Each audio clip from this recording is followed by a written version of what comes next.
Hello, summer, my favorite season and time of the year. But for me, summer is more than a season. It's also the personification of joy, of beauty, of new transitions, and the beauty in those transitions. Hello and welcome to Summer Solstice with Immanuel. Sky, sky, sky. I'm kissing the sky. In 2023, I got a call from my friend Steph Kuma. She was starting a podcast and she wanted me to come on the podcast as a guest. That conversation was so altering to me in so many ways and so affirming.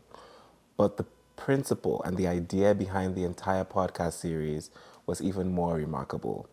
Today, we switch roles and I have the privilege of interviewing Steph. So without further ado, hello, Steph. Hi, I'm so happy to be here today. It's amazing to switch roles. I know. And it's amazing to give back to your art and to your passion. Yes. But then it's also so fun to blend both of our passions together. I know. I'm excited to be here. I'm excited to talk. Tell the people who you are. I'm Steph Kuma. I am a mom. I'm a wife. I'm a friend. Yes. I'm a daughter. I'm a sister. I'm a cousin. I'm now newly emotional all the time. Yeah, that's me in kind of a nutshell. I am passionate. I'm competitive. I'm happy. I love life. I love summer as well, from the time of year and I think what we're going to be talking about today of bringing joy to things. But as you know, we talked about it. I called Immanuel when I first started my podcast, which all started from a journey of infertility. Yeah. And I called him and I said, hey, I'm starting this podcast. And you said, well, why do you want to talk to me? And I said, I want to talk to you, one, because I want to talk to things that bring me joy and that are helping me through this really, really hard time. And one of those things, the time was very surface level. It was like retail therapy. Like when I was going through something hard, my husband and I would say, like, let's just go buy ourselves something. Like, it made us feel like instantly good. And you changed my entire perspective on fashion, on what it actually does to an individual, and really at a deeper level, how it can bring you so much joy and how it can just make you, and it tells a story without saying words, and there's just so much more to it. So that conversation was also pivotal to me. Oh, I'm happy. I'm glad. So now the people know a bit more about you. Mm-hmm. And let's start there. Okay. Steph, you're a mom. I am a mom. You're a mom. I'm a mom. How do you feel saying those words? I'm a mom. How does that feel in your body? It just I have so many feelings in my body right now. I mean, as you can tell, I'm a little emotional. I have cold chills. I have, it's just like this joy coursing through me. But it's also not easy. Like, it's one of the hardest things I've done, but I worked so hard to get here, and I'm just so thankful to be here. Yeah. Mm-hmm. And I remember, I think for me, every time I'm also getting emotional thinking about this, because I think the thing, when you were going through that journey, how you handled that journey, for me was a big reminder about the importance of community. Mm-hmm. And so I think when you think about summer or newness of any kind, oftentimes we think we have to embark on those journeys by ourselves. Yeah. And you were going through this deeply personal thing, which was trying to conceive a child and going through different, channels to get there. And you pulled in your community. Mm-hmm. You started a podcast, you talked about it, and you really allowed yourself to be in community with people. You allowed us to come into your life and share in that journey with you. Let's talk about that in terms of just, again, for people who are in spaces or going through journeys that might be difficult or that might be challenging. How were you able to make peace with kind of where you were, but also bring people into that conversation? Because I think a big thing around things like this are sometimes, it's like shame sometimes. And so people want to not talk about it, but talk to me about building healthy community to help you through. Yeah, community is the only way that I got through that. Yeah. It's the only way I've gotten through where early motherhood as well. Like it's very challenging.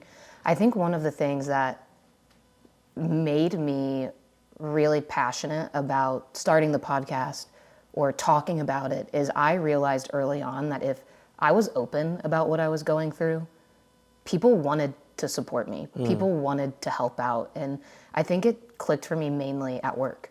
I was in a role where I was traveling all of the time and going through infertility. And, for everyone, we went through IVF. That requires medication that needs to be in the refrigerator. That requires, shots multiple times a day. And being able to be open and transparent at work, that allowed me to kind of be able to help someone else help me prioritize what I was doing and how I was doing it, and allow me to set boundaries and focus. Yes. And also what I realized through talking about it and telling people at work is a lot of other people were going through it. And I think shame is the reason people don't talk about it. Like, why is this happening to me? What's wrong with me? I don't know I don't have answers. But I also feel like through some of those not talking about it, it's lonely. And what I realize is, like, if I'm going through it, all of these other people are telling me they've gone through it or are going through it too. There's just all of these walls built up around something hard, and we can break them down, and we cannot go through it alone. We can go through it together. Yes. That's a wonderful perspective in thinking about the community piece. How do you establish boundaries with that, though? How are you able to be, okay, come in, share in this part of my life, but also here are the parameters for what that looks like? That's a hard one, because you open up and you do something so public, everyone feels like they deserve to have bits and pieces of you. So for example, like, I'm not going to share my child's name. Yes. Might not want to share her face. And it's just clearly articulating that, hey, you can keep that photo, but please don't share that photo. Yes. So that's an example. But I think with kind of leading into this newness of being a mom and the fertility, that was a hard one of, like, how do you set the boundary of people just not always asking all the time? I tried to also set personal boundaries of when and where I would talk about it. So for example, if I was going to something for you, that's about you. Yeah. Let's not talk about me. Unless you ask me about me, I'm not going to bring me up. Yep. I want to be solely focused on celebrating you, talking about you, highlighting you. And I think sometimes when people go through struggles or they go through hard times, they like to make it about them. Yes. And yes, it is about you, but it's not always about you. It's not always about you. And I think being able to understand when and where is really important. It's also not the only story about you. Exactly. And you can't allow that to become the only story about you. And that was another thing that I wanted to talk about in Dear Mom Me. As women, you are a mom, or you are pregnant, or you can't get pregnant, but we do so much too. Like, I was kicking ass at my career. Yep. I was traveling the world. Yes. I was, doing some fun exercise things that were new, and like, I wanted to talk about those too. I have really great friendships with friends and my husband and my parents, and it's like, why can't we be all of those things, not just this one thing? Yes. You mentioned a bit about celebrating other people, and I've seen you celebrate other people. I've seen you celebrate me during my birthdays. Yeah. We've done some of that. So when you think about summer, what are some flavors that come to your mind? You know what, Steph, even better, because you know a good time. I do. I love Let's a good time. imagine, what is a perfect summer day, celebration edition? Describe it. I'm going to start with the time frame. Okay, let's start with because the time. time frames are important. As you know, you Yes. called me yesterday and I was like, I'm in 7 p.m. I'm already in Okay, pajamas on the let couch. me tell you, if you call Steph at 7:15, good luck to you. She's like, listen, the baby's down. I'm down. I'm about to be down. Okay. I would say new timing is like a noon. A noon, okay. Maybe we'll say 1 because like noon is still early for Yeah, some people. okay. Like 1 to 5. Okay. That's going to be the new celebration time. Okay, if it's not insanely hot outside, like we need to be outside. We need to be outside. We need to be outside. There needs to be a breeze. There needs to be a breeze. Maybe a body of water, like a nice pool vibe setting. Yeah. Food-wise, I think we're going to be like light bites. We don't want anything too heavy because it's still, you know, we got to be moving. We need to have music on. Yeah. And drinks. Drinks. Like, it doesn't have to be alcoholic drinks. It can be any type of drinks, you know, sparkling water with some fruit. Strawberries. A good crisp wine. Yes. You just got to have like kind of like, I think the music, the crisp drink, whether it's alcoholic, non-alcoholic, some light bites that have flavor, not anything that's unseasoned. But in all reality, we need flavor. Yes, we need some flavor. We need some seasoning. And then our people, like Yeah. our friends and our family and our fashions. our babies, like all of these things, like just like all together in one. That's a new celebration to me. That's a new celebration to you. Okay, so you talked a bit about the things that you do to bring you joy and the things, you know, the ways in which that you cultivated that joy actively. So what are some things that you did pre-baby that you have carried with you now to help you manage this transition? Exercise was one that we talked Yes. about heavily, and movement that brought me joy. And that's one that I tried and am actively Yeah. focused on bringing with me. Yes. So while I was pregnant, I did an amazing workout class that was all focused around pregnancy and postpartum. So it was women that were going through similar things. Yeah. And what I really liked about that was that it kind of helped build a community. And that's why I started it. I was like, oh, there'll be a community of women, and it is like, I'm going through this. It'll be exercise, what I love. But what I realized going through that is I really liked the gym. I really liked the trainer.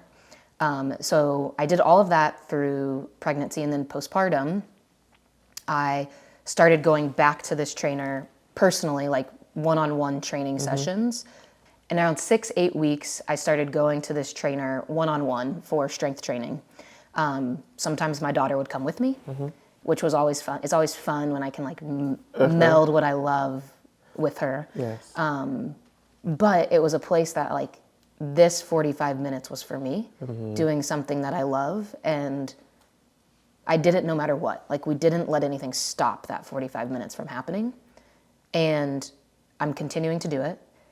Through my leave, I actually picked up doing private reformer Pilates, which is a newfound love, Yes. newfound joy piece. It's hard, but you don't hurt, and I'm getting tone, and it's just like Yes. fun and new and a challenge. And it's a good time. It's a good time. You know, that's something that has changed for me. So I never really always thought about movement as one of the codes for enjoyment. So when I was younger, but really a while back, I never would have thought of movement as part of things that I did for joy and for enjoyment. But Yeah. now I'm always down to try. I've never tried a reformer Pilates, so that'd be fun to try Yeah. reformer Pilates with you. Yes, 100%. Back to thinking about the beauty in new transitions. So you became a mom. I'm never going to get tired of saying that, Steph. I'm never going to get tired of saying that. You became a mom, and then you go back to work, but you don't just go back to work. You go don't. back to a new job. I go back to a new job. You go back to a new job because that's who you are. You're just this badass. And so you go back to a new job, a promotion nonetheless. Yes. What has that transition been like for you? It's been harder than I anticipated, to be honest. On one hand, it was really beautiful to go back to a new job because I was able to be my new self. Yes. And there were no preconceived notions on what Steph was going to come back and what Steph was going to show up to work. No one's worked with me in this capacity before. Yeah. So I was able to kind of build that new Steph. This is the new way she's working. Yes. But it's a lot. Managing people now. So there's that aspect. And it's a fast-paced environment. And then one of the things is, you know, it's a long part of your day, but then you also want to spend time with your child. So we get a small amount of time in the morning, we get a small amount of time in the evening, and then you're jam-packed in the middle of that. And finding the balance of setting the boundaries of When do I do movement that brings me joy? That one's been hard to be like, how do I fold that back into my day? Yeah. Do I block time on my calendar? Because I'm getting slacks galore. People won't leave me alone. Yeah. But then when I get home, I want to spend my time with her And you want to disconnect. and disconnect. Yeah. And then when she goes to sleep, I'm like, wow, I'm tired now. Yeah. So I have to figure out that new balance. But I will tell you, as your friend, you are doing a great job. Thank you. Because I know how, sometimes I come here and, I'll come over. The baby's here, the baby's playing with us, the baby's involved. So you've still kept those relationships up. You've still been like, okay, what things are we doing? What are we going to try? What are we going to do? We've still done things. So you've actively worked to remain yourself, even as you have evolved into this larger, more expansive version of who you are. It's interesting because I've had other women ask me and just other people ask me, are you feeling back to yourself yet? And my response is, I don't know if I'll ever feel back to myself. Like I feel good. I feel like a new version of myself, Yes. one that I really like. I'm taking old bits of that self, Yes. but I'll never be that old version again. Ooh.